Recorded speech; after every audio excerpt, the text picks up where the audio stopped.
Oke, kita mulai ya teman-teman ya. Ini udah kelihatan belum ya mudah-mudahan? Perlu difokusin lagi nggak atau udah paling full ini? Kayak udah paling optimal ya. Nanti kalau misalnya agak terlalu buram dimatiin aja lampunya kali ya.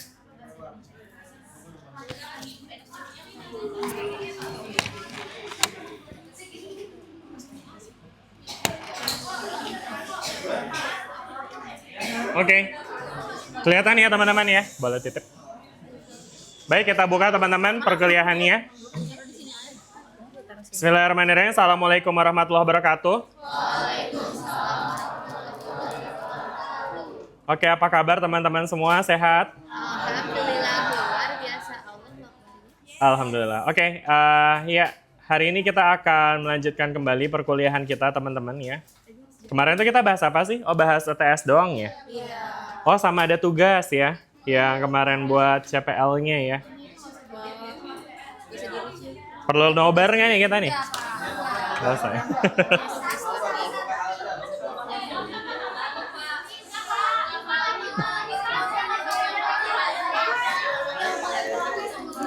Tenang.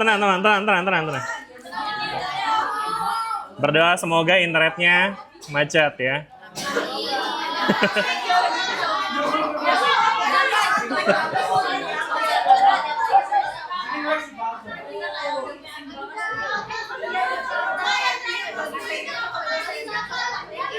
Apa sih? Ini tenang dong. Ini apa sih ngomong apa sih nggak denger saya? Apa mau ngomong apa? Satu-satu coba yang mau ngomong angkat tangan coba. Materi aja, materinya padat. Oh iya, oke, entar. Apalagi ada mau ngomong apa lagi? Nggak usah ditampilin. Ya. Ya tergantung internet ya. Jadi coba berdoa semoga.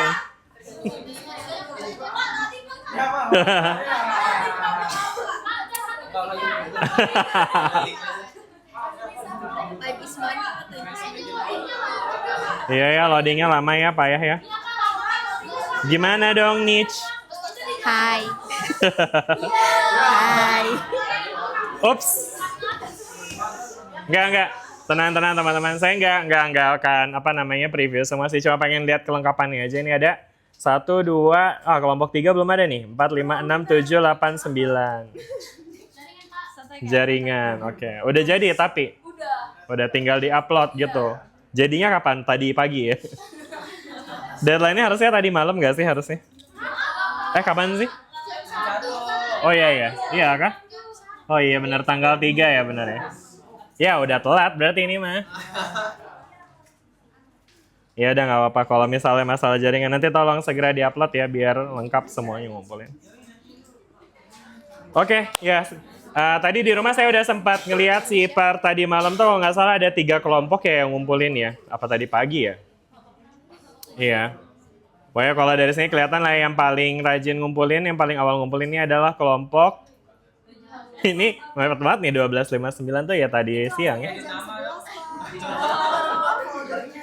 Oh, siap. Bentar ya ini kenapa dibikinin folder segala sih? Oh ada PDF-nya segala nih. Oke. Jadi yang paling pertama ngumpulin siapa? Ini kali ya, kelompok 7 ya? Wes.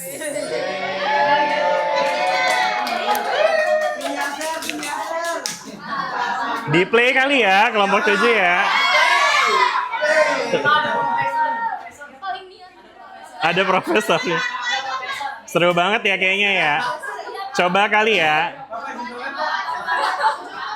Ya udah ntar. Gak apa, tapi teman-teman bisa nonton sendiri juga kan. Ya udah, sepertinya mungkin kita nggak usah tonton semua, tapi ya terima kasih teman-teman untuk usahanya untuk mengerjakan tugas ini. Mudah-mudahan dengan mengerjakan tugas ini teman-teman jadi lebih paham ya tentang kasus yang diujikan di UTS kemarin ya, beserta dengan konsepnya ya. Oke. Baik, kalau gitu kita akan lanjut ya teman-teman ke materi perkuliahan kita hari ini. Ada PR nggak sih selain itu kemarin? Nggak ada. Semangat banget kalau pengen ada PR. Sial, tidak ada PR. Baik, kalau gitu kita akan masuk ke materi perkuliahan kita hari ini ya teman-teman ya. Hari ini kita akan membahas tentang konsep getaran dan gelombang teman-teman ya, dimana nanti di sini kita akan membahas tentang konsep persamaan getaran, energi getaran, dan juga nanti fenomena gelombang segala macam yang saya ngerasa entah mungkin inti bisa disampaikan semua dalam satu sesi, atau mungkin perlu di-split dengan sesi minggu depan gitu ya. But anyway, let's just start it guys. Kita mulai dengan diskusi soal getaran nih teman-teman. Pernah dengar lah ya istilah getaran teman-teman? Getaran tuh apa sih teman-teman? Iya. Getaran itu benda yang bergetar. Benda bergetar. Bergetar itu melakukan getaran kan ya. Tapi getaran sendiri itu apa sih artinya?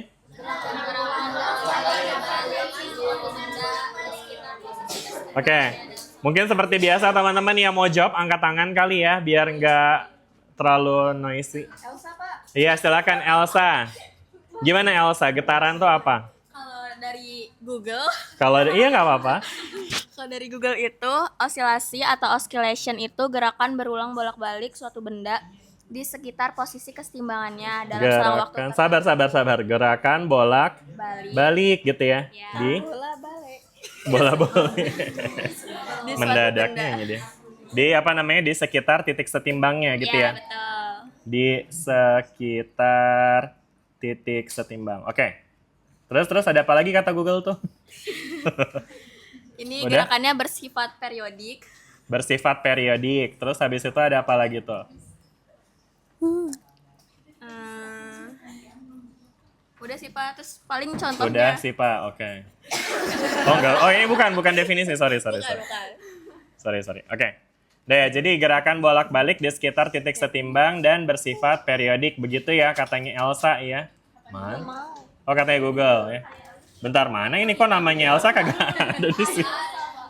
Internet ya ini, jadi dia belum nge-load ya. Ya udahlah nanti ingetin aja ya, mungkin nanti di akhir perkuliahan. Lagi juga bukan Elsa juga yang jawab ya, Google ya? Enggak Rido. Oh, udah ya. Nomor berapa Elsa? 12. Ini ya, Ailsa. Kok Elsa tadi? Oh iya. Mbaknya Ana ya? Do you wanna build a snowman? Oke. Ini pertemuan berapa sih kita? 9? 10? 10 ya? 10 nggak sih? Oh kita bentar lagi UAS ya? Oh enggak. Baru kemarin. Sabar. Kenapa sih traumatik sekali ya? UTS kelihatan ujian traumatik sekali. Jadi UASnya jadi takut. Oke. Ya mari kita lanjut ya teman-teman ya.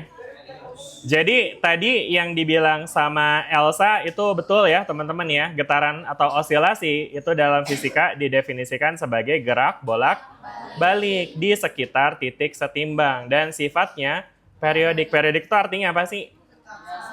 Tetap, berkala, teratur, tersusun. Oke, ya kata kuncinya teman-teman kelihatannya udah nyebutin ya. Jadi dia itu berulang pada waktu yang tetap gitu ya. Oke.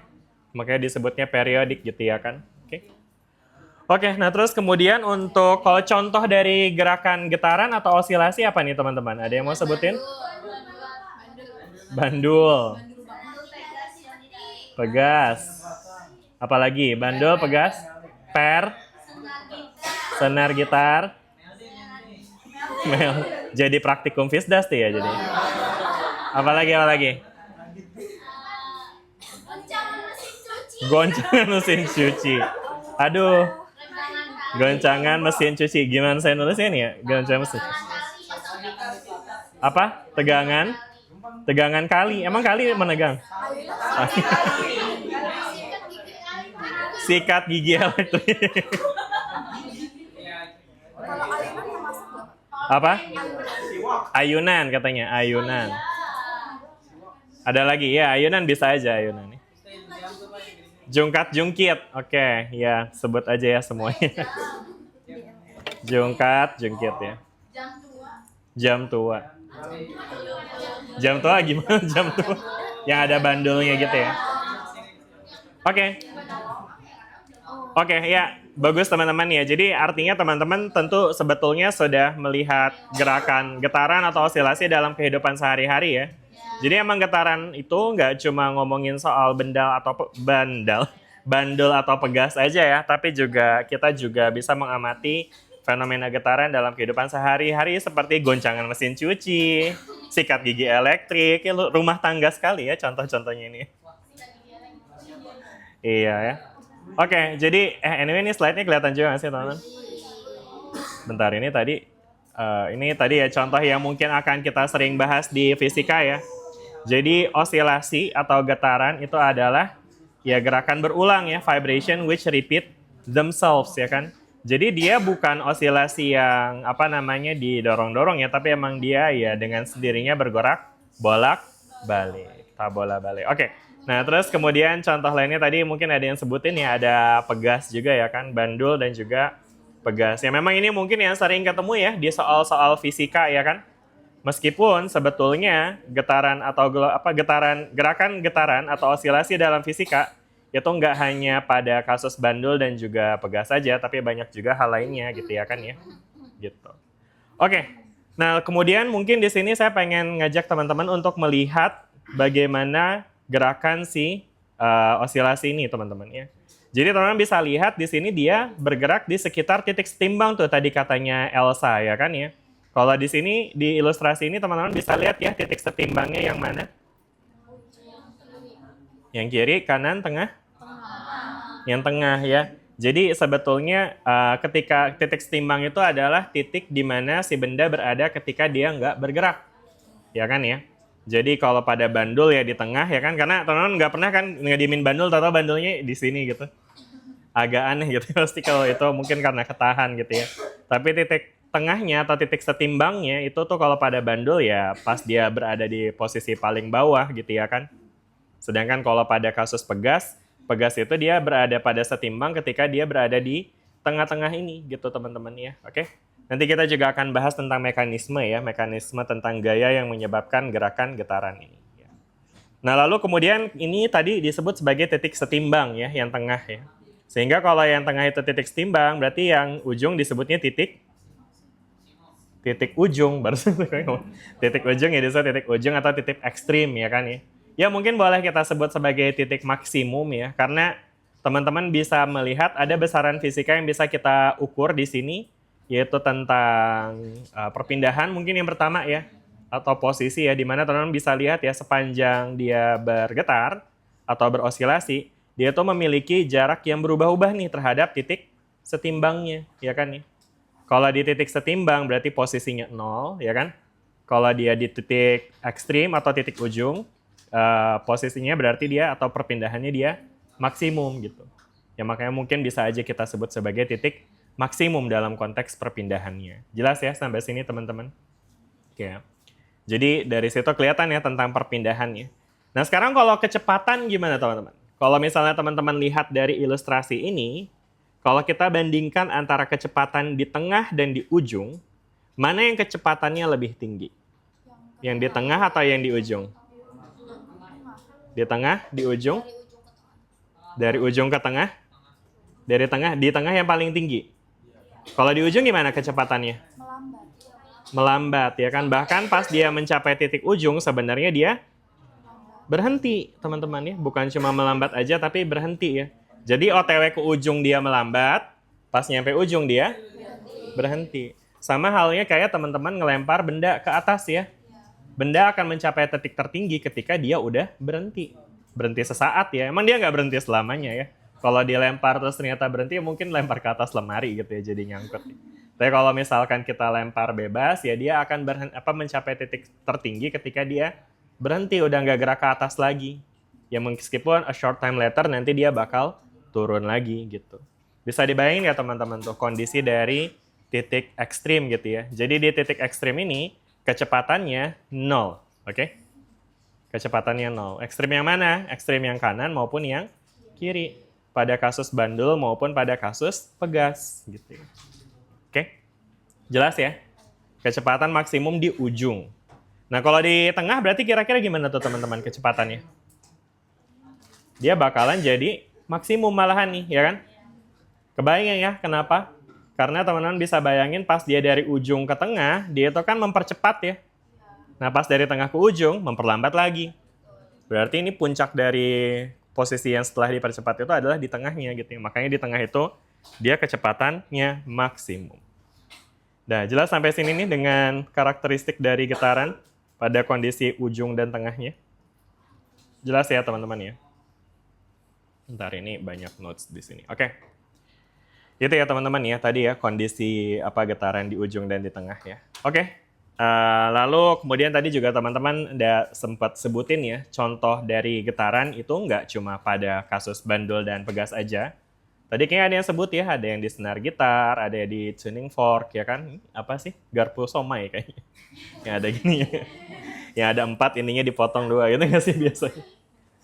Gitu teman-teman. Jadi ini ada garpu tala namanya teman-teman ya, bukan garpu somai, namanya garpu tala. Oke. Oke, gitu ya teman-teman ya. Nah, terus habis itu ada apa lagi sekarang di sini nih? Oke. Nah, sekarang di sini kita akan bahas tentang, tadi kita udah sempat sekilas ngebahas tentang properti ya, atau besaran-besaran yang bisa kita ukur dalam kasus getaran ya. Dimana di dalam getaran itu tadi intinya kan dia adalah gerak bolak-balik ya kan ya. Sehingga kita bisa ukur posisinya atau perpindahannya dari si titik setimbang. Jadi titik setimbang itu dijadikan sebagai acuan titik perpindahan 0 teman-teman ya. Sedangkan kalau misalkan dia bergeser ke kanan, misalnya ada di sini ya kan, berarti posisinya ya kita bisa nyatakan dengan ini nih, perpindahan atau jarak dari sini ke sini gitu ya. Oke? Jelas nggak nih teman-teman nih? Mungkin kita bisa nyatakan dengan delta X gitu ya kan?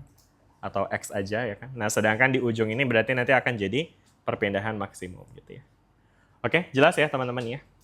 Nah, terus kemudian dalam kasus gerak bolak-balik itu ada yang namanya siklus teman-teman ya. Di mana siklus itu adalah gerakan yang dibutuhkan untuk dia bergerak 1 kali getaran gitu ya kan ya.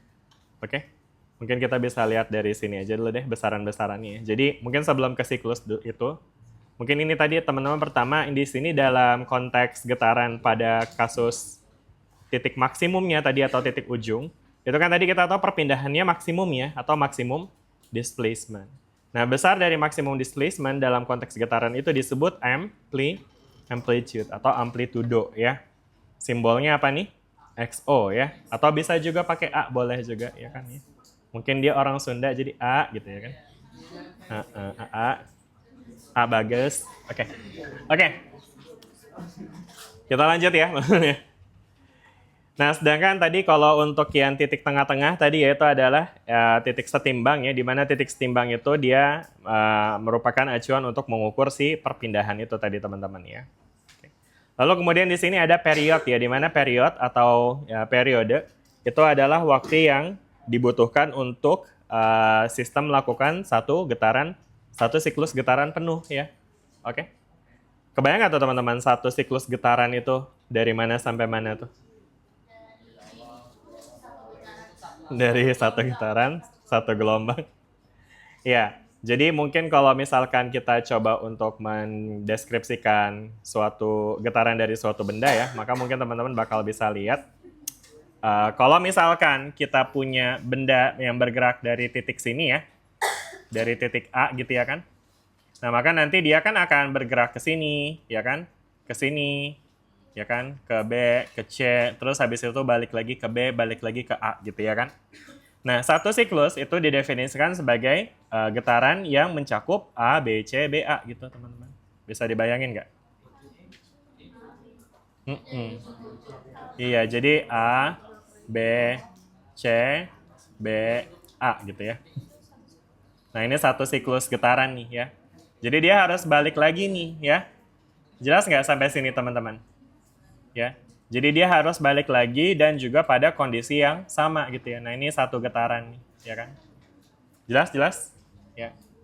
Dan ini dia bisa gerak dari mana aja, bisa ya teman-teman ya. Kayak misalnya kalau kita mulai geraknya dari B, terus habis itu ke C, ya kan? Jadi B, C, B, A, B. Nah ini juga satu getaran juga nih. Kebayang nggak tuh teman-teman? Ya. Ya tentu kita, jadinya pada akhirnya nanti teman-teman bakal bisa lihat satu siklus tuh jadinya nggak bisa dinyatakan sebagai gerakan yang mencakup sampai dia posisinya balik lagi gitu, nggak bisa ya. Karena kalau dari B, terus dia ke C, terus balik ke B, ini kan sebenarnya udah balik lagi ya. Nah, tapi segini ini belum satu siklus nih, ya kan? Karena dia belum nge-cover yang A-nya, ya kan? Makanya jadi dia itu harus dia kembali ke posisi yang sama ya kan, dan kondisi geraknya pun juga sama. Jadi kalau mungkin teman-teman lihat dari kasus ini ya, dari B, C, B, A, B, B ini di awal dia geraknya kan ke kiri ya. Di C dia geraknya terus ya ke kanan, B-nya dia ke kanan, ini ya ke kanan, ini ya nyampe sini belok ke kiri, ini ke kiri lagi gitu ya kan ya. Nah jadi dari B bergerak ke kiri sampai B bergerak ke kiri lagi gitu. Kebayang ya teman-teman ya, satu siklus itu ya. Oke, dan kemudian tadi ya, waktu yang dibutuhkan untuk melakukan satu siklus itu disebut sebagai periode, ya kan? Simbolnya adalah T, gitu ya kan? Dan kemudian selain periode, nanti kita juga punya yang namanya frekuensi nih. Apa bedanya periode sama frekuensi? Banyaknya getaran per 1 detik, gitu ya kan? Per 1 satuan waktu atau per 1 detik gitu ya. Oke. Jadi mungkin kalau misalnya kita definisikan ya, periode itu adalah banyaknya waktu ya kan ya, banyaknya waktu ya kan, atau banyaknya detik ya kan dalam satu getaran ya. Nah sedangkan frekuensi itu kebalikannya, dia itu menggambarkan banyaknya getaran dalam 1 detik ya, getaran dalam, jelek amat tulisannya ya, dalam 1 detik gitu ya kan. Oke, jelas nggak nih teman-teman bedanya jadinya ya? Ini banyaknya detik dalam 1 getaran, ini banyaknya getaran dalam 1 detik. Nah maka dengan definisi seperti ini, berarti hubungan antara periode dengan frekuensi itu akan totally berkebalikan, istilahnya resiprokal ya. Jadi kita akan memiliki hubungan periode dengan frekuensi, hubungannya adalah seperti ini. T sama dengan 1/F ya. Atau F sama dengan 1/T. Ya, ngerasa ingat ya pernah belajar ini waktu SMA? Bahkan SMP juga mungkin pernah. Atau ada yang udah SD udah pernah belajar ini? Oh, udah. Dari apa? Playgroup udah pernah belajar.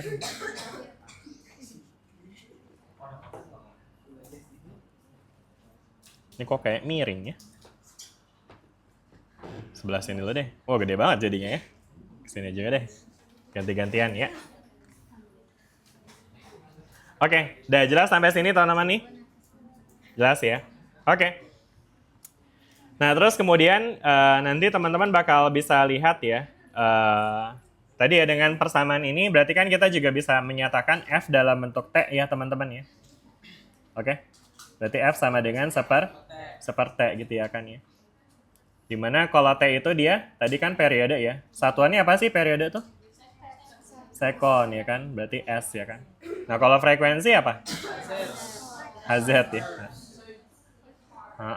Ya, dimana satu frekuensi itu ya sebenarnya dia 1 Hz itu tuh dia menggambarkan 1 per sekon gitu ya teman-teman ya. Jadi kayak misalnya nih teman-teman melihat suatu, misalnya teman-teman mendeskripsikan frekuensi dari suatu benda apa misalnya ya. Misalnya kipas angin muter gitu ya, terus frekuensinya 4 Hz gitu. Nah 4 Hz itu artinya dia melakukan 4 kali siklus gitu dalam 1 detik gitu. Kebayang ya teman-teman ya? Gitu. Oke, udah ya tadi ya kita udah punya. Jadi intinya Hertz itu dia itu adalah per detik ya. Hertz ini adalah per detik ya. Gitu. Oke. Nah, terus habis itu nih ada ilustrasi lagi ya dari suatu getaran suatu partikel ya, teman-teman ya. Jadi karena tadi getaran itu melingkupi gerakan dari, tadi kita deskripsikan ini sebagai ABCBA tadi teman-teman ya. ABCBA ya kan, balik lagi tuh ya kan. Nah, jadi waktu yang dibutuhkan untuk melingkupi satu siklus ini itu adalah 1 periode gitu ya. Sehingga kalau kayak gitu berarti waktu yang dibutuhkan untuk A ke B itu cuma 1/4 nih ya. Dari A ke B itu cuma 1/4 periode. Dari B ke C 1/4 juga. Jadinya dari A ke C jadi setengah ya. Ini 3/4 periode, ini 1 periode gitu ya. Udah jelas sampai sini? Jelas ya. Nah, sedangkan ini adalah ilustrasi dari kecepatan nih teman-teman ya. Jadi tadi kita udah ngelihat bahwa di ujung itu kecepatannya adalah 0. Makanya di sini tuh nggak ada gambar panah ya. Jadi ini menggambarkan vektor kecepatannya 0 tuh di situ ya. Sedangkan semakin dia ke tengah, kecepatannya makin tinggi. Nah, tapi semakin ke ujung, kecepatannya makin rendah lagi. Ya kan, bahkan sampai sini dia kecepatannya 0 lagi di sini ya. Oke? Udah jelas nggak sampai sini teman-teman? Oke ya. Sip. Udah, ada pertanyaan nggak sampai sini? Cukup ya, jelas ya? Good. Nah sekarang, teman-teman bakal bisa lihat nih, kalau misalkan grafik ini, ya, grafik yang mana nih? Yang ini deh misalnya, grafik yang ini, kita taruh sini. Wah jadi gede amat ya. Nah terus kemudian kita rotasikan ke kiri. Lingkaran. Dia bakal jadi apa nih? Persamaan kuadrat. No, bukan ya. Kalau kuadrat kan gini ya. Nah, tapi kalau teman-teman bayangin, ini kan sebenarnya getarannya kan berulang ya gerakannya. Jadi dia nanti ke bawah, ke atas, ke bawah, ke atas lagi. Jadi dia akan jadi kurva. Kurva apa namanya ini? Kurva tarnya grafik ya. Kurva apa ini? Sinusoidal. Sinusoidal ya. Sinus apa kosin ini? Sin apa cos? Sin dari 0 lah. Ini dari 0 nggak nih? Iya. Iya, jadi sebenarnya memang tergantung dari awal geraknya ya. Tapi kalau kita gambarkan seperti ini, berarti ini kurvanya sifatnya kosinus ya. Karena dia mulainya dari atas tuh teman-teman. Oke? Jelas nggak teman-teman sampai sini ya? Jadi dari sini kita bisa lihat ya, kalau dia dirotasikan seperti ini tadi ya, kita akan melihat dia memiliki gerak yang bisa kita gambarkan sebagai cosine function ya, fungsi kosinus ya. Anyway, tadi teman-teman juga again bisa lihat ya, tadi sumbu y-nya ini adalah si perpindahannya ya, atau posisinya x-nya ya kan, sedangkan sumbu x-nya itu adalah waktunya ya kan ya. Jadi ini sumbu x-nya itu adalah t-nya nih ya. Jadi ini x-nya, ini t-nya. Jelas ya? Dan waktu yang dibutuhkan untuk melakukan satu siklus ini tadi itu adalah 1 periode. Gitu. Kenapa ada pertanyaan? Ada yang bingung? Kenapa di sebelah sana ada apa? Ada apa? Nggak ada? Oke.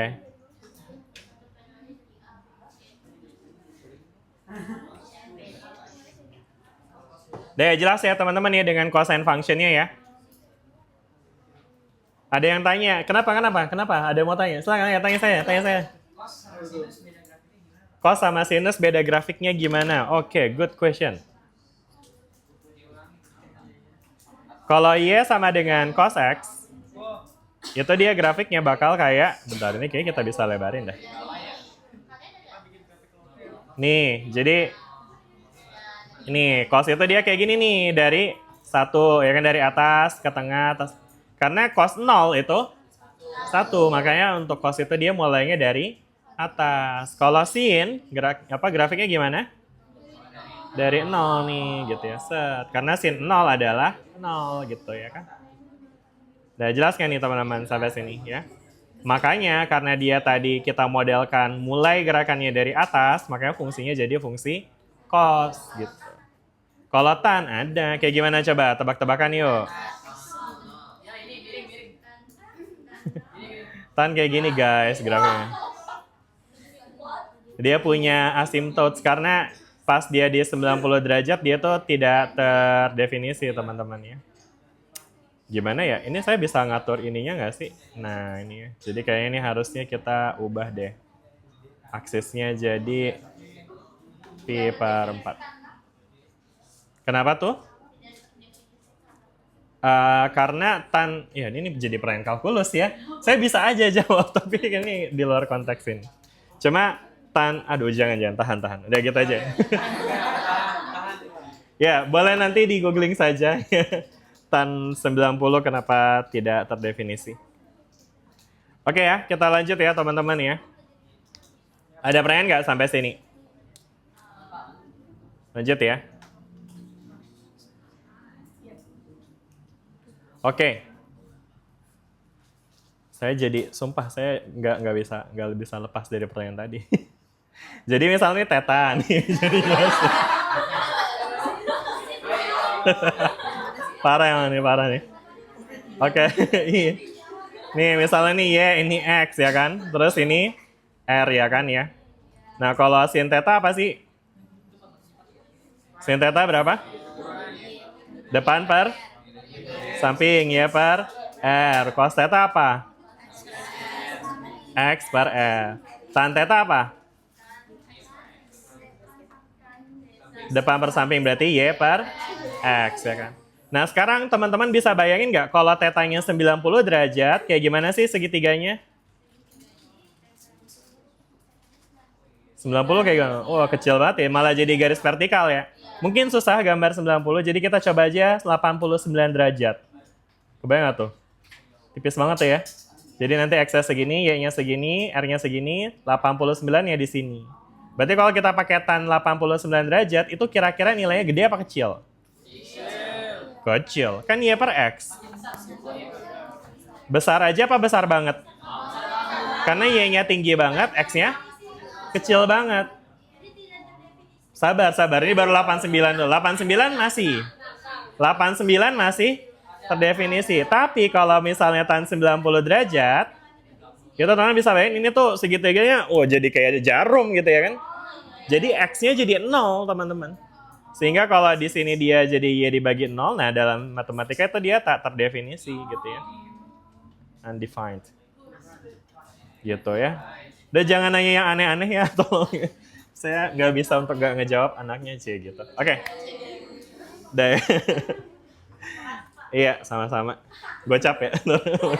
Lo gitu ya. Iya gitu ya, harusnya pertanyaan di luar fisika bayar. Oke. Ya kayak tap mawar lah gitu. Oke. Kita lanjut ya teman-teman ya. Udah ya jelas nggak tadi teman-teman sampai sini? Jadi untuk gerakan yang dimulai dari ujung itu berarti fungsinya adalah fungsi kosinus ya kan? Ya. Oke, gitu ya. Oke, nah sehingga secara umum kita bisa gambarkan nih dengan persamaan kayak gini jadinya ya. XM atau si amplitudo ya cos. Nah di sini ada omega t plus fase gitu teman-teman ya. Di zoom lagi. Oke. Saya buka zoomnya dulu berarti ini. Oh bukan. Oh enggak, maksudnya zoom itu beneran zoom yang kayak kemarin. Oh ini ya. Zoom in, zoom out. Dah gitu. Oke.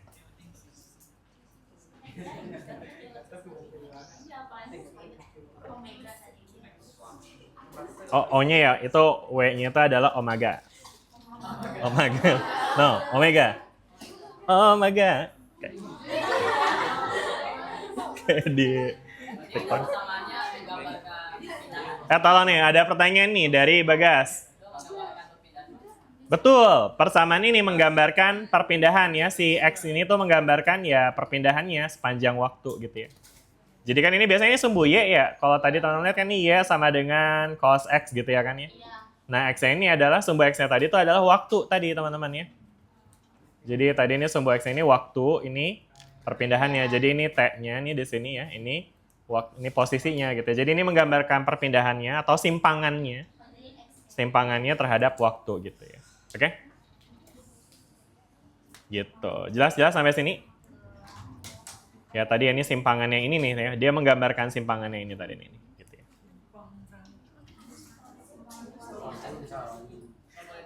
Iya, silakan.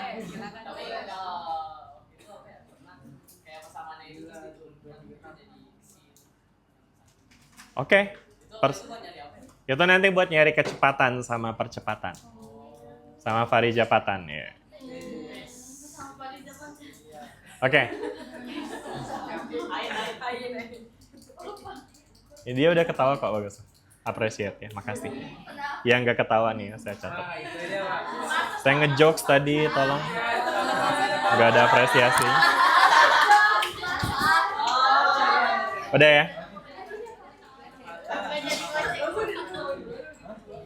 Udah ya, lanjut ya teman-teman ya. Ya nanti kita akan belajar ya cara menurunkan persamaan ya.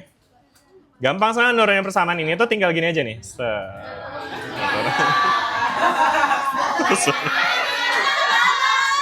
Yeah. Tolong, itu berlebihan. Mana orangnya tadi nih? Tuh yang ini ya, berlebihan tuh orangnya tuh, berlebihan ketawanya. Ini bisa nunjuk-nunjuk nggak sih? Tuh yang ini nih, berlebihan ketawanya. Kenapa ada pertanyaan? Apa? Mukanya siapa merah? Oh iya, serius ya ampun. Ntar saya edit ya, kasih color grading nanti, biar mukanya hijau. Udah ya, kagak lanjut-lanjut ini. Lanjut ya. Oke. Nah tadi ini XM udah jelas ya teman-teman ya. Ini adalah amplitudo ya. Nah sedangkan ini di sini ada omega T nih. Ada omega dikali sama T teman-teman ya. Nah ini omega T ini maksudnya apa nih teman-teman? Jadi omega ini dia itu adalah faktor pengali ya kan. Supaya nanti dia menjadi besaran sudut gitu ya. Mungkin kita nggak usah lihat dulu si nya ya teman-teman. Kita fokus aja sama si ininya dulu ya, omega T ya. Oke. Nah, teman-teman mungkin bisa bayangin kayak gini deh. Kalau misalkan di sini kita tadi punya menyatakan si posisi getaran dalam bentuk misalnya kita akan nyatakan dalam sudut gitu ya, sama perpindahan ya kan ya. Tadi kita bisa lihat kan ini kayak gini bener ya teman-teman ya.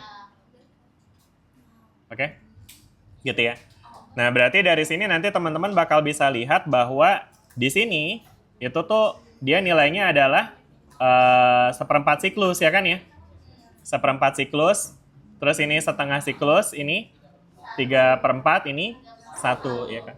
Nah sedangkan siklus itu teman-teman kita juga bisa nyatakan dengan besaran sudut ya. Jadi dalam besaran radian ya kan. Dimana satu siklus itu bisa kita asosiasikan sebagai satu putaran. Satu putaran itu nilainya adalah 2pi gitu ya. Sehingga setengah siklus kita bisa asosiasikan dengan setengah putaran yang nilainya pi. Dan ini adalah berapa tadi? Pi per 2 gitu ya kan ya. Dan ini adalah 3pi per 4 gitu ya. Gitu. Kok ini pi per 2? Benar ya? Ini 3pi per 2 dong mestinya ya berarti ya. 3pi per 2 ya. Oke? Jelas nggak nih teman-teman sampai sini? Ya, jadi ini adalah si tetanya nih ya kan. Dan kalau kayak gini berarti ini fungsi dari si sudutnya tuh adalah X sama dengan XM cos theta gitu ya kan ya. Oke, karena ini sumbunya ini tetanya, sumbu X-nya itu adalah theta gitu ya. Sedangkan ini adalah si nilai maksimumnya nih ya kan. Jelas nggak teman-teman sampai sini? Jelas ya? Nah, sedangkan kalau tadi kita ganti dengan satuan waktu, ya kan? Waktu yang satuannya sekon, ya kan? Nah, tadi kita juga udah bahas nih. Kalau satuannya waktu, maka waktu yang dibutuhkan untuk satu siklus itu adalah satu periode, ya kan ya? Nah, terus habis itu kalau yang ini berapa nih? Ini tadi setengah periode, ya kan ya? Ini 1/4 periode, yang ini 3/4 periode gitu ya kan ya? Oke? Jelas nggak sampai sini nih teman-teman? Jelas ya? Oke. Kenapa tuh? Hujan?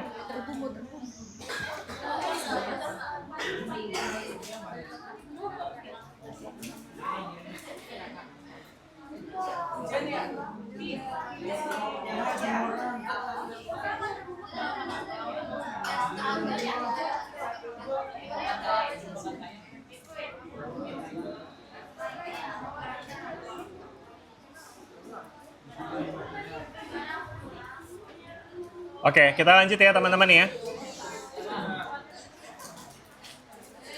Hujannya lumayan juga. Oke. Nah dari sini, kenapa ini? Oh ya, silakan lewat dulu deh. Ini kayaknya lewatnya rada susah deh. Gak mau pindah dia nih. Gak apa-apa. Yuk. Ini diduitin lumayan tau. Kalau lewat bayar goceng gitu ya. Emang jalan. Udah nih lanjut ya teman-teman ya. Oke. Nah ini tadi kalau ini adalah fungsi waktunya ya kan ya teman-teman ya. Jadi ini adalah fungsi waktu ya kan. Nah tapi ini kan sebetulnya nggak bisa menggambarkan fungsi waktu secara langsung kan ya teman-teman ya. Karena untuk mendapatkan nilai XM ini tuh dia harusnya ada faktor pengalinya nih ya kan. Ya. Nah berarti kita harus mencoba untuk mengubah nih teman-teman ya. Nah jadi hubungannya adalah nilai theta itu teman-teman, itu kalau kita kaitkan dengan waktu, ini ada faktor pengalinya nih teman-teman ya. Jadi faktor pengalinya adalah si omega itu teman-teman gitu ya. Nah sehingga dari sini kita bakal bisa lihat hubungan antara omega dan juga theta. Jadi theta sama dengan omega dikali sama T gitu ya kan. Dimana ketika T-nya adalah satu periode, ya kan? Tetanya jadi 2pi, ya kan ya? Jelas nggak teman-teman ya? Ya. Nah, berarti dari sini kita bisa lihat nih hubungan antara omega dengan theta, di mana hubungan omega dengan periode ya, di mana omega sama dengan 2pi dibagi dengan periode gitu, teman-teman. Oke? Atau kalau kita kaitkan dengan frekuensi, dia jadinya 2pf nih, ya kan? Gitu, ya. Nah, jadi ini teman-teman ya, jadi omega itu sebagai faktor pengalihnya si T pada persamaan simpangan getaran ya. Itu dia bisa didapatkan dengan ini ya, 2pi per T atau 2pf ya. Dan kemudian tadi kita recall lagi, F itu tadi apa teman-teman? Frekuensi gitu ya kan. Nah, sedangkan 2pi ini kan dia tadi ukuran sudut teman-teman ya. Sehingga 2pf ini sering juga disebut sebagai frekuensi sudut. Teman-teman, frekuensi sudut ya. Atau bahasa gaulnya angular frequency. Angular frequency. Repeat me, angular. Oke, angular frequency atau frekuensi sudut ya. Frekuensi angular. Satuannya apa nih berarti teman-teman? Radian per sekon, betul ya. Karena 2pi satuannya rad, T-nya periode satuannya sekon, jadi radian per sekon. Betul, betul. Omega itu menghubungkan radian sama waktu, betul sekali. Jelas ya teman-teman ya, sampai sini ya. Oke, tadi ya kita udah punya ini ya tadi ya, 2 omega sama dengan 2pi per T sama dengan 2pf. Oke? Dah, ada pertanyaan tidak? Tidak ada? Langsung ujian? Kuis kali ya? Kita belum pernah kuis kayaknya ya? Mendadak kuis. Oke, jangan sekarang. Oh, hujan. Pamali ya katanya kalau hujan kuis ya. Logika mistika dari mana itu? Oh, sama-sama dari U ya. Ujian, hujan.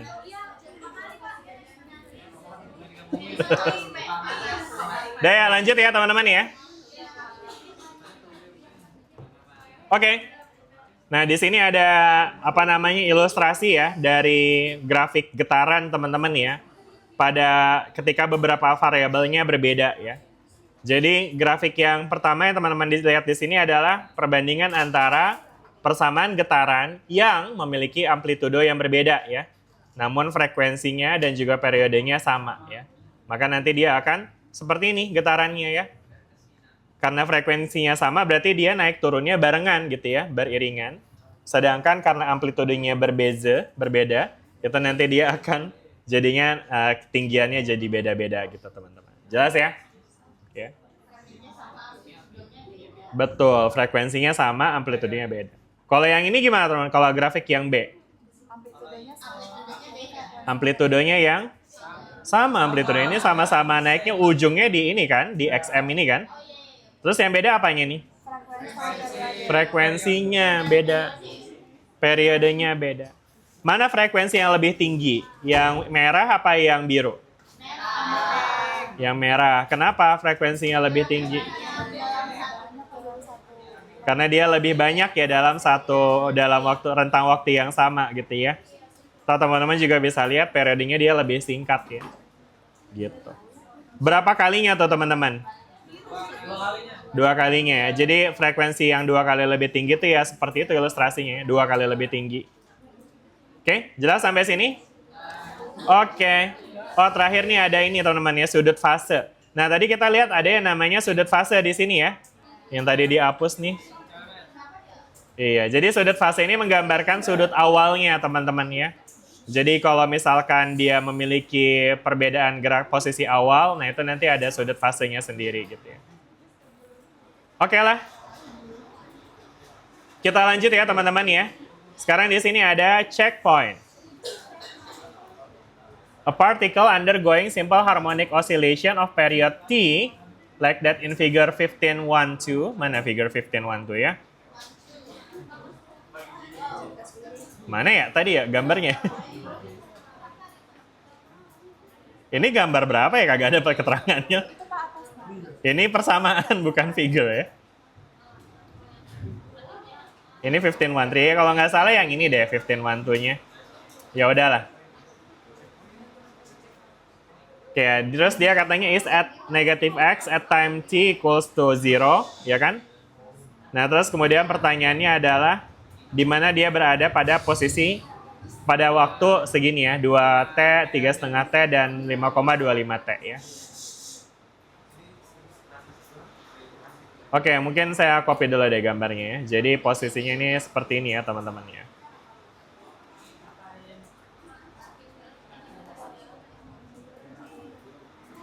Atau mungkin saya gambarin aja deh. Jadi gini teman-teman, halo halo. Halo. Oke, jadi di sini ceritanya ada grafik osilasi ya kan. Di sini T-nya, ini X-nya ya kan. Nah, terus di sini ada X maksimumnya misalnya di sini ya kan. Di sini ada negatif X maksimum ya. Nah, terus di sini ada ya tadi ya, dia naik turun nih. Nah, tapi dia kasih tahu bahwa dia berada di negatif XM pada waktu T sama dengan 0 ya. Berarti untuk kasus ini dia memulai gerakannya di sini nih. Oke? Gitu ya. Nah, jadi nanti teman-teman bisa bayangin grafiknya tuh akan jadi kayak gini ya. Ke tengah, ke atas, ke tengah, ke bawah. Terus ke tengah lagi, ke atas lagi, dan seterusnya ya.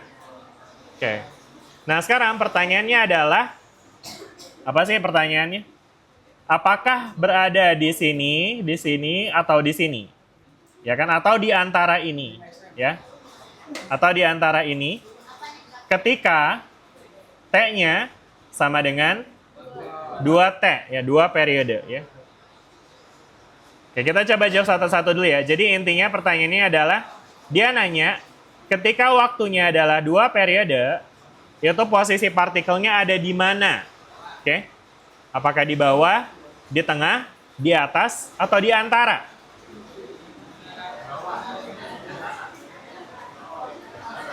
Gimana teman? Ketika T-nya sama dengan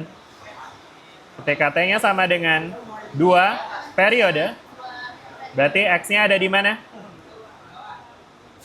Bawah, atas, tengah, atau di antara? T-nya waktunya. Waktunya, ini periodenya. Jadi ketika waktunya 2 kali periode, grafiknya ada apa? Posisinya ada di mana nih osilasi? Di mana? Di bawah, semua sepakat ya? Sepakat ya, betul ya. Karena T atau periode itu adalah waktu yang dibutuhkan untuk dia melakukan 1 kali siklus ya. Jadi ketika dia mulai gerakan dari bawah, maka dalam 1 siklus dia akan nyampe di bawah lagi. 2T artinya dia 2 kali siklus, berarti dia bakal di bawah lagi juga gitu ya kan teman-teman ya. Jelas nggak sampai sini? Ya mungkin kita perlu untuk perkecil gambarnya biar kelihatan 2T-nya semana. 1, 2, 3. Ini kayak perlu kita panjangin lagi. Terus ini kita kopas aja. Show. There you go. Nah ini teman-teman ya. Nah jadi setelah 2T itu nanti dia berada di bawah. Jadi dia ada di negatif XM. Jelas? Ini berlawanan apa? Saya melawan suara hujan nih kayaknya. Kenapa tuh? Iya betul, karena posisinya di bawah, jadi dia di negatif XM. Jelas? Good. Lanjut lagi. Sekarang kalau yang ini 3,5 T, kira-kira gimana tuh teman-teman? Di 0, siapa yang bilang 0 tadi? Nggak apa-apa, jelasin alasannya kenapa. Gimana? 3,5 T di 0.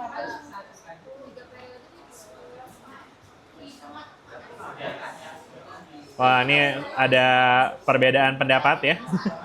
Gimana? 0? Iya nggak apa-apa. Tadi siapa yang jawab 0? Mungkin biar seru, boleh kasih alasannya, nanti saya kasih poin ya. Ketika dia T sama dengan 3,5 T, posisinya ada di mana? Oke, coba siapa yang mau ngomong angkat tangan? Boleh kasih mic-nya ke siapa? Mas-mas ini. Mas Bagas. Setengahnya di atas, Pak. Oke, tolong biar nih yang kalau bisa yang sana kedengeran nih. Boleh berdiri aja Bagas. Boleh kita kasih plus dulu buat Bagas.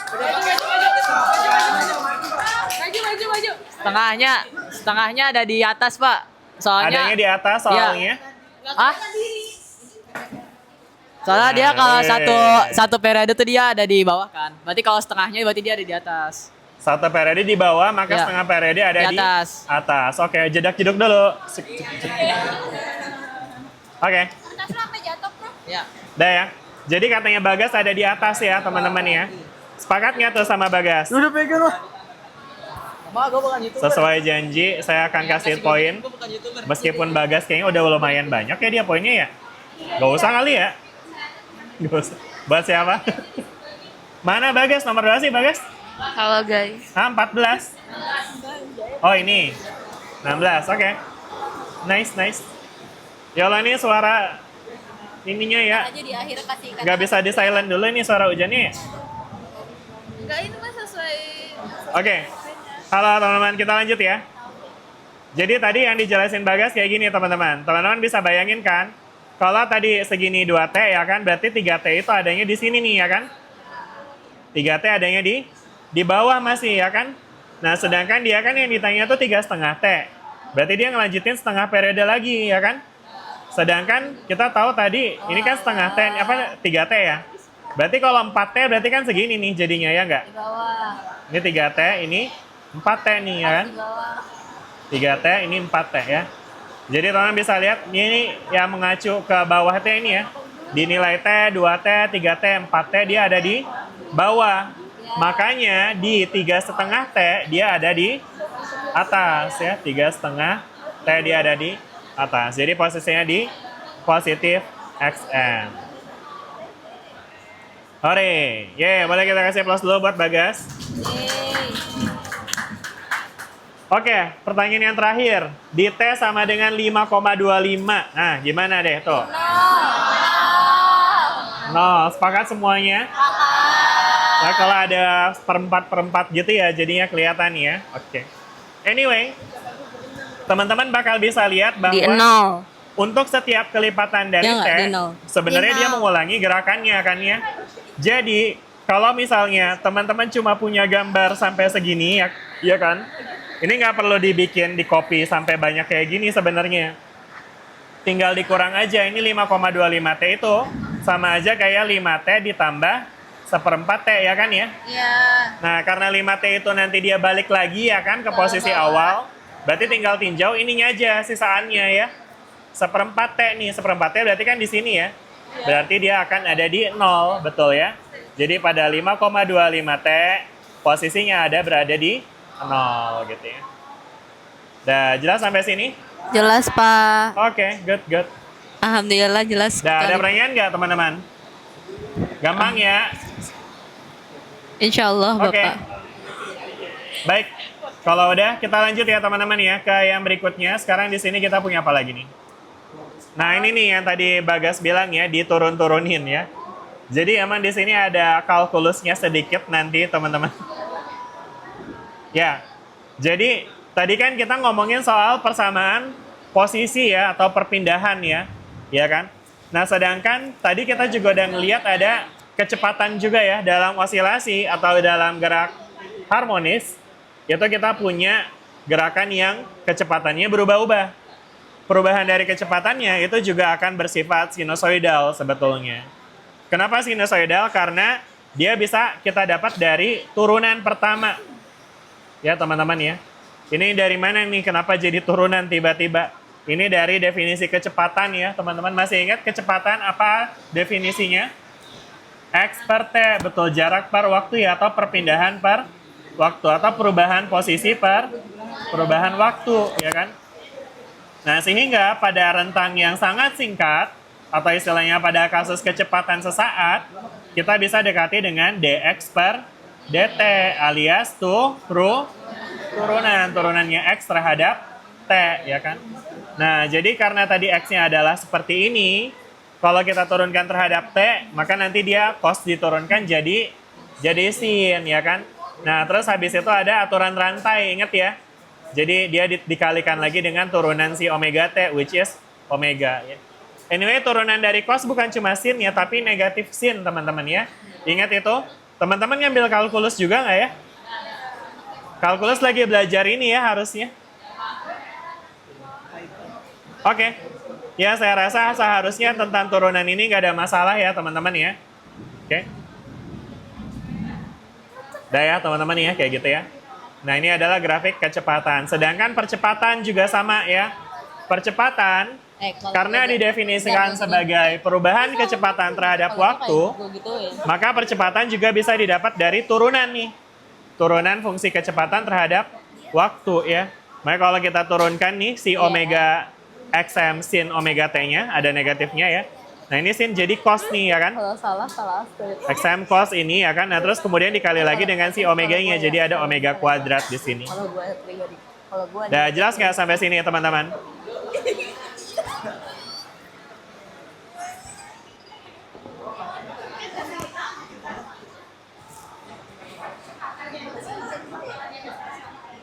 Yang di atas kecepatan.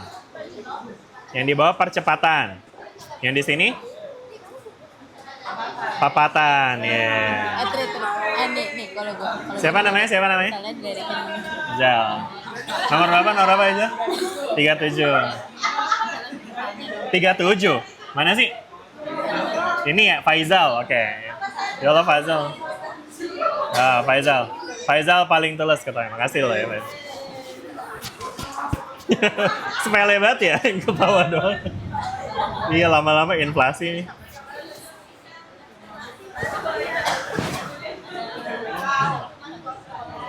Ini pada nyatet ya? Ini kan nanti di-share kan? Wih, mantap. Siapa yang sambil nyatet tadi? Coba lihat catatannya. Gitu. Oke. Udah ya, lanjut nih teman-teman. Oke. Nah, sekarang kita akan lihat lagi teman-teman ya. Tadi di sini kita udah ngumpulin beberapa persamaan ya teman-teman ya. Mungkin kalau kita sum up, tadi kita punya persamaan untuk X. Ya, persamaan untuk X dia digambarkan dengan XM cos omega T tambah C. Kalau V apa tadi V? Kalau V gimana V? Negatif omega XM sin omega T plus C. Kalau A gimana A?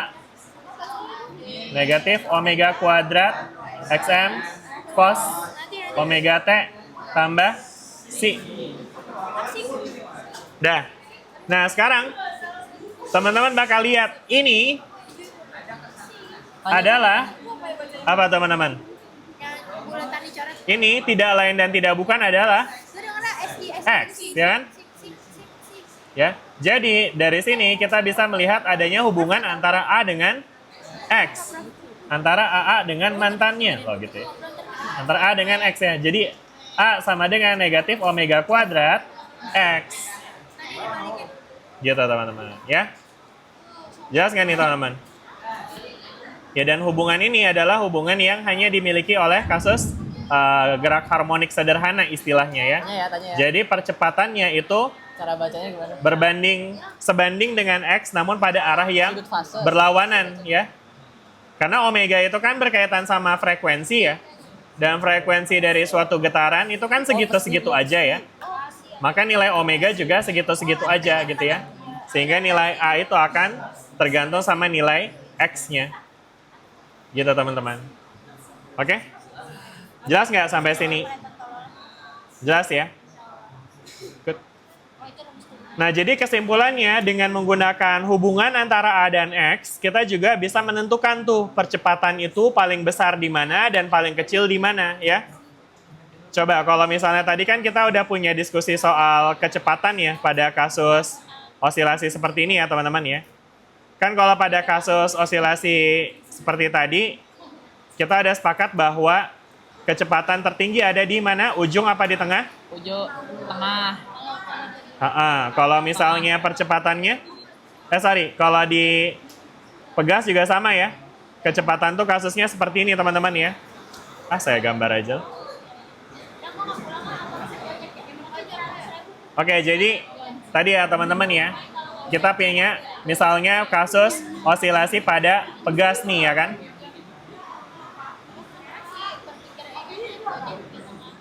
Halo, halo. Oke, jadi misalkan di sini kita punya pegas ya kan yang berosilasi ya kan. Nah, ini ada si negatif XM, ini 0, ini XM. Tadi kita udah bahas bahwa kecepatan akan maksimum di tengah ya kan. Di sini 0 ya kan. Nah, sedangkan kalau percepatan gimana teman-teman? Kapan dia percepatannya maksimum? Apakah dia di sini atau di sini atau di sini? Ujung. Di tengah juga?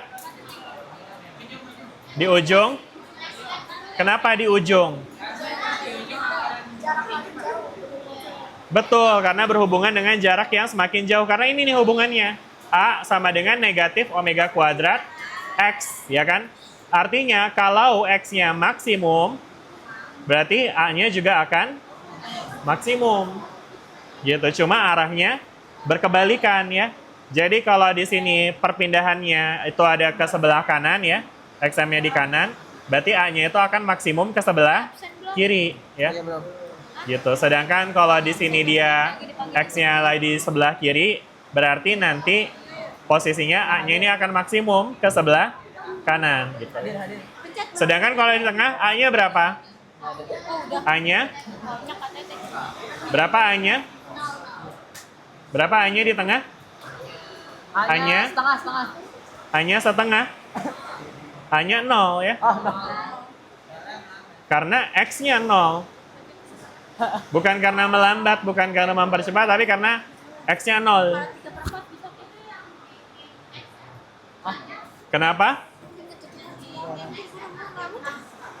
Iya, A-nya maksimum juga di sini. Tapi arahnya ke kanan ya. Jadi A max-nya itu nilainya positif gitu. Ya. Dan make sense ya, karena tadi teman-teman lihat nih ada perbedaan tanda ya. Jadi A sama dengan negatif omega kuadrat X gitu. Jadi kalau X-nya negatif, A-nya jadi positif. Ya, ketika X-nya negatif, A-nya positif. Ketika X-nya positif, A-nya negatif ya. Nih di sini nih negatif nih A-nya nih. Pak. Ya, silakan. Berarti percepatan tuh berlawanan sama arah geraknya. Percepatan berlawanan dengan arah gerak. Oke, ini ada pertanyaan bagus dari Bagas. Bagas nanya, berarti percepatan apakah dia berlawanan dengan arah gerak ya? Kalau di ini ya. Nah, jadi ini sebenarnya percepatan itu yang berlawanan itu dengan posisi, bukan dengan arah gerak. Kenapa? Karena arah gerak itu berkaitan dengan kecepatan, dengan V. Ya, kebayang nggak tuh bedanya ya? Jadi arah gerak itu V, sedangkan posisi itu X. Nah, di sini A berlawanan dengan X. Artinya, percepatan berlawanan dengan posisi. Dengan perpindahan, ya. Jadi, kalau dia lagi ada di kanan, A-nya ke kiri. Kalau lagi ada di kiri, A-nya ke kanan. Tapi dia nggak berlawanan dengan arah gerak. Dia bisa berlawanan dengan arah gerak, bisa juga searah, gitu ya kan. Kayak misalnya nih, bendanya lagi ada di sini, ya kan. Terus dia lagi OTW ke kiri, ya kan. Sedangkan A-nya kan ke kanan kan, berarti karena posisinya di kiri ya. Pada kasus ini dia berlawanan tuh dengan arah gerak. Tapi ada juga case di mana dia lagi OTW ke sini. Ya kan, ini A-nya ke sini. Berarti dia searah dengan arah gerak gitu. Oke? Jelas ya, Bagas? Oke. Ada lagi teman-teman yang ingin bertanya? Sudah cukup? Capek juga ya ngomongnya, jadi ngelawan suara hujan. Belakang nggak kedengeran? Oh iya, ya Allah, kasihan banget. Ini maju aja sini. Ya, serius, maju aja tuh kan di tengah ada kosong.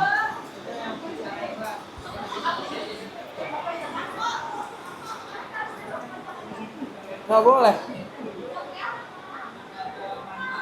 Ada yang mau maju, silakan.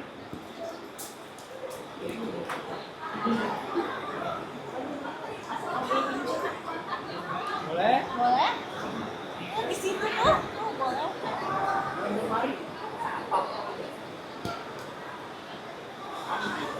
lu gak kedengeran di sini?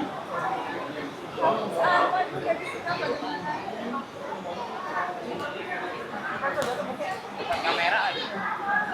Hai vlog. Gimana nih yang belakang? Nggak kedengeran banget berarti ya? Aduh. Tapi bawa headset nggak?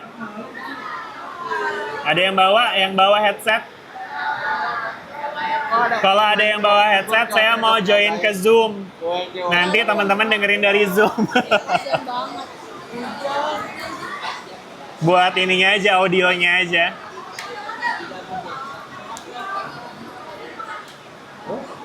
Mungkin pindah aja kali ya, ada agak majuan ke depan kali ya. Bisa nggak barisannya dimajuin ke depan dikit?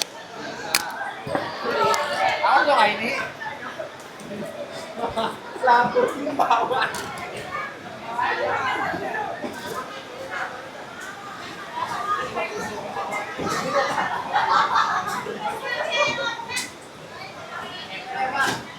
Boleh, boleh.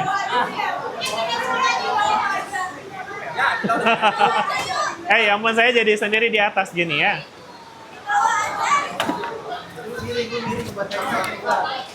Ini kelas macam apa? Pada lesehan gini. Udah ya.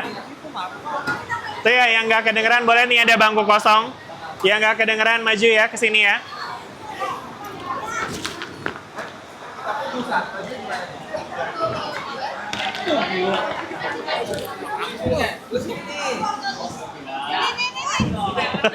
Nggak di situ juga kali ya. Serius di situ banget. Takut banget. Serius mau di situ. Terus saya gimana ini? Saya blocking jadinya ya. Ya udahlah ya, biarin ya. Ya yang tadi nggak kedengeran di belakang maju aja ya. Ini udah dikosongin nih buat kalian loh ini. Yuk, yang tadi nggak kedengeran silakan ya maju ke depan ya. Menwa maju, Menwa.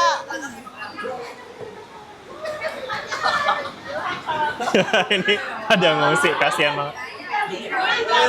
Lucu. Lucu nggak? Oke. Ya inilah dia pengungsi karena berlawanan dengan hujan. Oke, lanjut ya. Lanjut ya. Sebelah sini lanjut ya. Ini yang lain maju aja ya kalau misalnya nggak kedengeran ya. Diatur aja lah. Oke. Kita lanjut. Nah, sekarang di sini kita akan melihat bahwa tadi kita melihat bahwa percepatan itu selalu berlawanan dengan posisi jadinya ya. Ketika dia posisinya di kanan, percepatannya ke kiri. Ketika posisinya di kiri, percepatannya ke kanan. Nah, ini yang kemudian menjadi syarat dari simple harmonic motion namanya teman-teman ya. Atau gerak harmonik sederhana gitu ya. Jadi, apa ini yang kemudian menjadi konsep khusus yang akan kita pelajari ya. Karena sebenarnya kalau kita ngomongin oscillation doang atau gerak bolak-balik doang, ini jadi kiri kanan. Ya, karena kalau kita ngomongin GHS doang atau osilasi doang, itu tuh sebenarnya kasusnya lebih umum, teman-teman. Sedangkan yang memiliki kondisi seperti ini, itu specifically di dalam fisika itu disebutnya gerak harmonik sederhana. Oke? Gitu ya. Ini sebenarnya gerak harmonik sederhana itu mirip-mirip kayak konsepnya gerak lurus beraturan gitu, teman-teman. Oh, iya. Kan ada GLB, ada GLBB ya. Di mana GLB itu kecepatannya konstan. Kalau GLBB itu kecepatannya berubah, tapi berubah secara beraturan. Which in the real world itu sebenarnya ya agak jarang gitu ya kan. Karena ada gesek apa segala macam gitu ya kan. Nah, dalam konsep gerak harmonis atau getaran, nah ini yang kita bahas dari tadi, itu tuh sifat yang disimplifikasi atau sifat ideal. Dengan mengasumsikan nggak ada gaya gesek gitu. Jadi kalau nggak ada gaya gesek, maka gerakannya akan seperti ini, dan dia akan terus-menerus seperti ini, ya. Jadi dia nggak berhenti-berhenti gerakannya. Oke? Bisa dibayangin nggak tuh teman-teman? Ya, gitu. Oke deh. Nah, terus tadi ini kita udah bahas ya, bagaimana hubungan antara perpindahan, kecepatan, dan juga percepatan ya. Jadi karena tadi kalau dia perpindahannya kosinus, maka kecepatannya jadi negatif sin tadi ya. Makanya grafiknya dari tengah terus ke bawah. Terus kalau akselerasi itu tadi negatif cos lagi kan ya? Mana tadi negatif cos? Ini ya, negatif omega kuadrat xm cos. Berarti nanti dia akan dari bawah ke atas kayak gitu teman-teman ya. Atau simply dia berlawanan dari si grafiknya perpindahan ya. Jadi tinggal di flip aja kayak gitu ya. Oke, jelas ya sampai sini teman-teman ya. Oke, baik sekarang kita akan lanjut teman-teman. Ini ada checkpoint juga tapi nanti aja. Sekarang kita akan bahas tentang bagaimana hubungannya dengan gaya, hukum gaya. Teman-teman masih ingat ya ketika kita ngomongin gaya berarti kita bisa analisis dengan menggunakan hukum Newton. Hukum Newton keberapa sih yang berkaitan antara gaya dengan gerakan? Hukum kedua. Yang kedua, apa hukum Newton yang kedua? F sama dengan M dikali A, betul banget ya. F sama dengan M dikali A, ya kan ya. Makin gede lagi ya, ini gimana? Segini pun masih nggak kedengeran juga.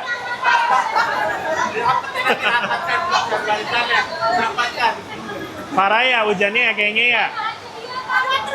Waterboom. Kita main hujan-hujanan aja Pak.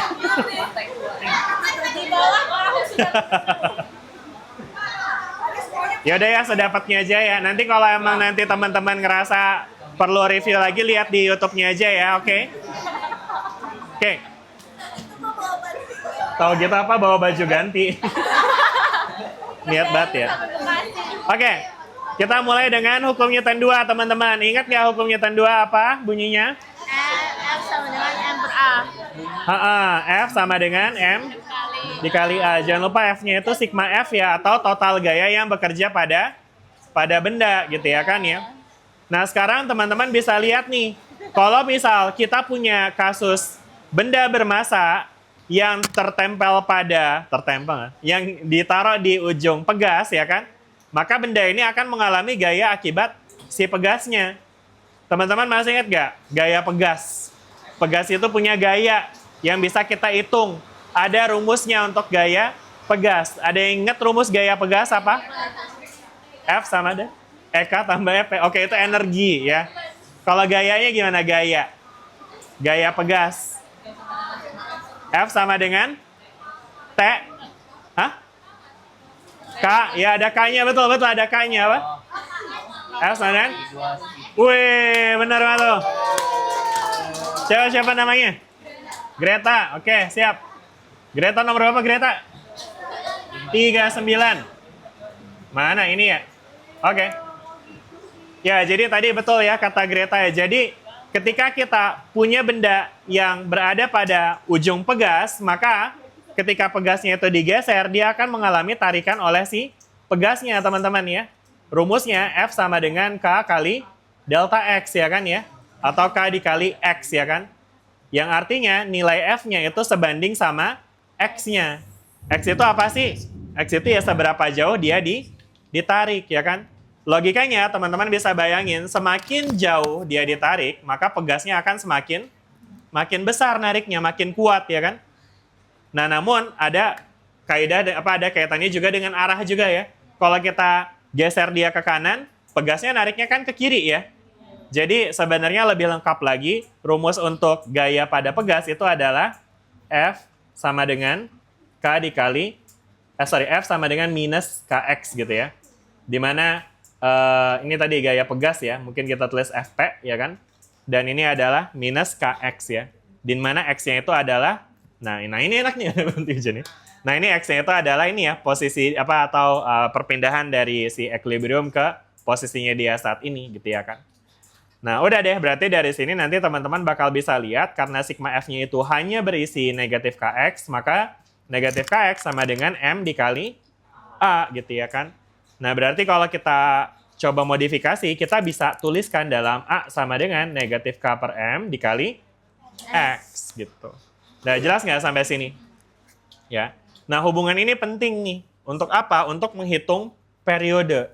Kenapa? Apa hubungannya ini sama periode? Nah ini teman-teman bisa recall lagi. Tadi kita punya rumus A sama dengan negatif omega kuadrat X. Ya kan? Ya.